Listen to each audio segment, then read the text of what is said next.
آپ باہر نکل کے جنتوں کو ڈھونڈتے ہو نا، وہ جنتیں نہیں ہیں، جنت اپنے گھر میں ہے۔ بیٹے نے مجھے پاس نہیں رکھا، بلکہ میرا جو بنگلہ تھا جہاں پر میں اپنے ہسبینڈ کے ساتھ رہتی تھی، وتھ فرنیچر، وتھ ہر چیز، اس نے وہ بیچ بچا کے اور مجھے کہتا ہے کہ جاؤ آپ، میں نہیں پال سکتا ہوں آپ۔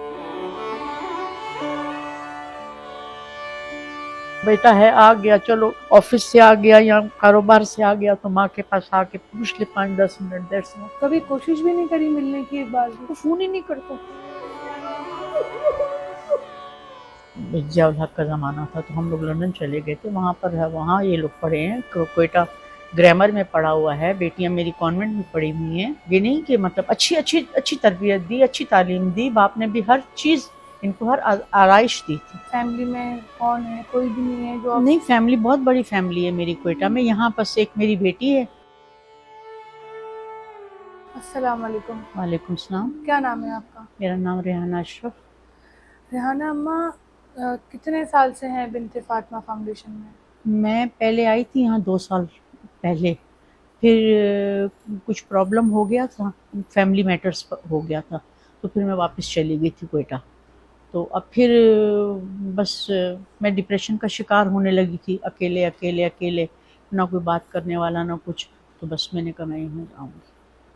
کیا وجہ بنی ایسی کہ یہاں پر آنا پڑا؟ فیملی میں کون ہے؟ کوئی بھی نہیں ہے جو نہیں، فیملی بہت بڑی فیملی ہے میری کوئٹہ میں، یہاں بس ایک میری بیٹی ہے، تو اب میں کیا بولوں آپ کو، دبے لفظوں میں انسان نہیں آپ بتائیں، ہاں، کھل کے میں بس بتائیں۔ وہ جو تھی وہ اپنے فرینڈز وغیرہ کے ساتھ، دوستوں لڑکیوں کے ساتھ ہو تو ماں کا خیال نہیں رکھنا ہوتا تھا اس کو۔ اچھا، جی ہاں، تو میں مطلب آزاد خیال تھوڑی سی۔ ہاں، وہ میں کمرے میں رہ کے نا اکیلے، بس میں کہتی تھی ابھی صبح ہوئی ہے، اب رات ہو جائے گی، پھر اس کے بعد میں مر جاؤں گی، میں ڈپریشن میں جانے لگی تھی، مجھے فیل ہو رہا تھا، تو پھر میں یہاں پر مجھے بہتر لگا کہ میں یہاں آ گئی، اور میں بالکل نارمل ہو گئی، بالکل ٹھیک ہوں۔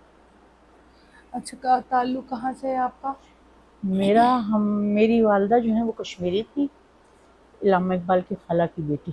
اچھا، جی ہاں، اور میرے ہسبینڈ جو تھے بلوچستان میں تھے، تو پھر پٹھانی ہو گئی نا، وہیں بعد شادی ہوئی، 18 سال کی شادی ہوئی میری، جب 18 ایئرس کی تھی میں، تو میری شادی ہو گئی، ہم لوگ بلوچستان چلے گئے، میرے مدر وغیرہ یہاں کراچی میں رہتی تھی، مدر میری کشمیری تھی اور فادر میرے افغانستان کے۔ تو پھر آپ کے ہسبینڈ آپ کے ساتھ نہیں ہے ابھی؟ فوت ہو گئے۔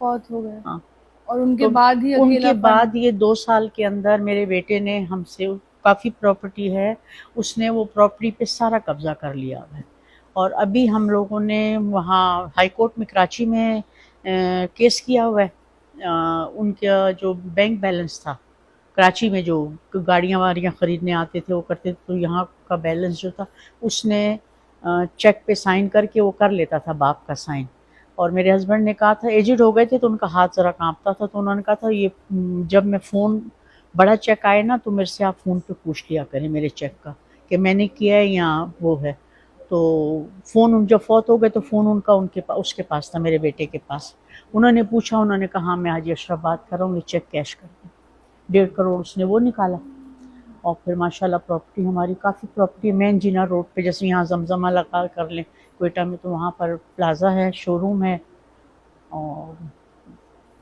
زمینیں کافی ہیں۔ تو بیٹے نے آپ کو اپنے ساتھ کیوں نہیں رکھا؟ بیٹے نے مجھے پاس نہیں رکھا، بلکہ میرا جو بنگلہ تھا جہاں پر میں اپنے ہسبینڈ کے ساتھ رہتی تھی، وتھ فرنیچر، وتھ ہر چیز، اس نے وہ بیچ بچا کے اور مجھے کہتا ہے کہ جاؤ آپ، میں نہیں پال سکتا ہوں آپ۔ یہ ریئل اسٹوری ہے،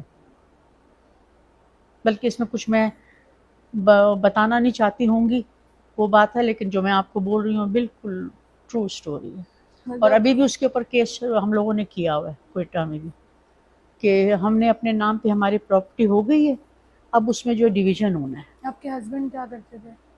میرے ہسبینڈ یہ شو روم، پہلے کراچی میں ہمارا شو روم تھا، خالد بن ولید روڈ پہ، ثناء اللہ موٹرز کے نام سے، تو پھر ہم لوگ وہاں موو ہو گئے، جب میرا بیٹا شہید ہوا نا تو پھر وہ وہاں ادھر ہو گئے، پھر ہم لوگ کوئٹہ ٹرانسفر ہو گئے، شفٹ ہو گئے۔ اچھا، آپ نے بتایا تھا کہ 2 بچے جو ہے وہ آپ کے انتقال کر گئے تھے، ہاں ایک ہاں، بیٹی اور ایک بیٹا، اور 2 بچے آپ کے جو 2 ہیں وہ بھی رہتے حیات ہیں۔ ہیں، جی ہاں، حیات ہیں۔ اور بیٹے نے آپ کو اپنے پاس رکھا ہے کہ بالکل نہیں، صاف منع کر بالکل نہیں، دیا؟ بالکل ٹیلی فون بھی نہیں کرتا، پوچھتا بھی نہیں ہے 2 سال سے بالکل. اس نے وہ سارے جو کرائے وغیرہ ہیں نیچے کافی کرائے اس کے آتے ہیں ہمارے، جو ایک پراپرٹی کا میں بتا رہی ہوں، زمینوں ومینوں کا نہیں، وہ اس نے سارا قبضہ کیا ہوا لیتا ہے ہر منتھ. کیا سوچتی ہیں کہ ایک ماں بچوں کو بڑا کرتی ہے اور خاص کر کے بیٹا، اور بیٹے کو ماں دیکھتی ہے کہ یہ میرا بڑھاپے کا سہارا ہے، بالکل بالکل یہ ہی میرا آسرا ہے بڑھاپے میں، بالکل. اور جب وہی اولاد بڑھاپے میں میں بھی جب وہ اسکول جاتے تھے، جب آتے تھے تو دعا کرتی تھی کہ خیر خیریت سے واپس آ گئے ہیں. تو میں تو سمجھتی ہوں کہ ماں کبھی بھی اپنے بچوں کو غلط ٹریننگ نہیں دیتی. بس پتہ نہیں نصیب پہ کوئی بات لے آتے ہیں ہم لوگ. ہم مسلم لوگ کو جو ہیں وہ کہتے ہیں ہمارا نصیب میں یہ لکھا ہے. کبھی دل میں خیال آیا، کہتے ہیں نا کہ ماں زبان سے نہ کہے، دل میں اگر سوچ بھی لے تو اولاد کو بد دعا لگ جاتی ہے. میں تو ہر بات پیچھے رونے لگ جاتی. آپ مجھ سے بات کریں میں رونے لگ جاتی. کتنے انٹرویو ہوئے میں رو پڑتی. میں بہت دل چھوٹا ہو گیا. میں بہت اسٹرانگ ہوتی تھی، بہت اسٹرانگ عورت تھی، لیکن اب میرا دل بہت چھوٹا ہو گیا. اولاد کو اس لیے نہیں پالا جاتا کہ ماں جو ہے، ماں کو گھر سے نکال، ماں کیا چیز ان سے مانگے گی؟ ایک روٹی نا، اور لک آفٹر کرنے کے لیے کہ بیٹا ہے آ گیا، چلو آفس سے آ گیا یا کاروبار سے آ گیا تو ماں کے پاس آ کے پوچھ لے 5-10 منٹ. That's all. ہے. کبھی کوشش بھی نہیں کری ملنے کی ایک بار بھی؟ وہ فون ہی نہیں کرتا. اب فون اگر کبھی کبھی ہو تو واحد گفتگو. مطلب وہ سارا رشتہ بس ان کو جو چاہیے تھا وہ مل گیا، ہاں پراپرٹی اور ہاں ہاں. جائیداد. جب میرا ہسبینڈ بوڑھا ہو گیا، ایجڈ ہو گئے، تو وہ کہتا تھا کہ پراپرٹی میرے نام پہ کرو، یہ کسی کا نہیں ہے. وہ بھی اس سے تنگ تھے، بہت تنگ تھے. اگر یہ ویڈیو آپ کا بیٹا اور بیٹی دیکھ رہے ہوں تو کیا ان سے کہنا چاہیں گے؟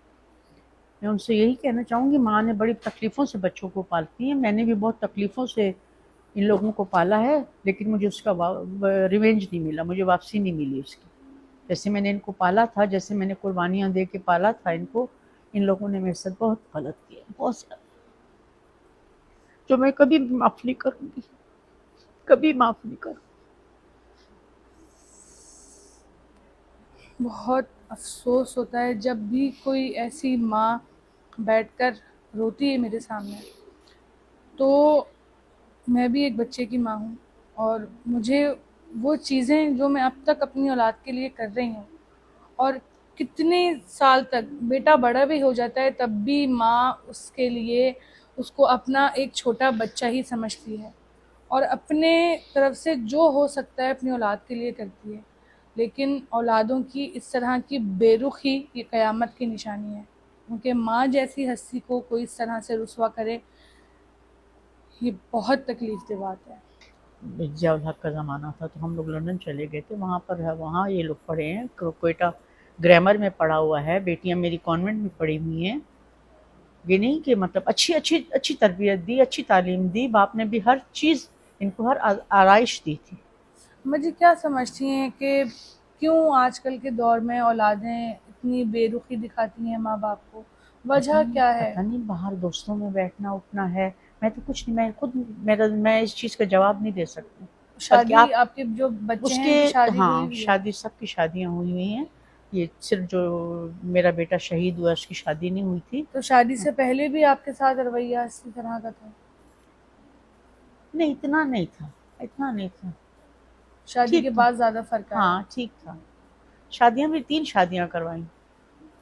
ایک شادی کروائی کراچی سے، وہ 13 سال رہی، پھر اس نے خلا لے لیا. بہت اور ٹائپ کا، میں آپ کو ایکسپلین نہیں کر سکتی ہوں. تم دماغ اور وہ نہیں اس ٹائپ کا. پھر دوسری شادی کوئٹہ میں کروائی، اچھے نوابوں کے گھر میں. اس کی بھی بیوی نے 7 سال بعد خلا لے لیا. اب اس نے خود کی اپنی عمر سے بڑی کوئی بلوچ عورت سے، اس کے 2 بیٹے جوان ہیں، اور وہ اس سے زیادہ عمر کی ہے، بس اس کے ساتھ رہ رہا ہے. وہ اپنی اولاد نہیں ہے. تو ہم یہی کہتے ہیں ان کے لیے چھوڑ کے جائے گا.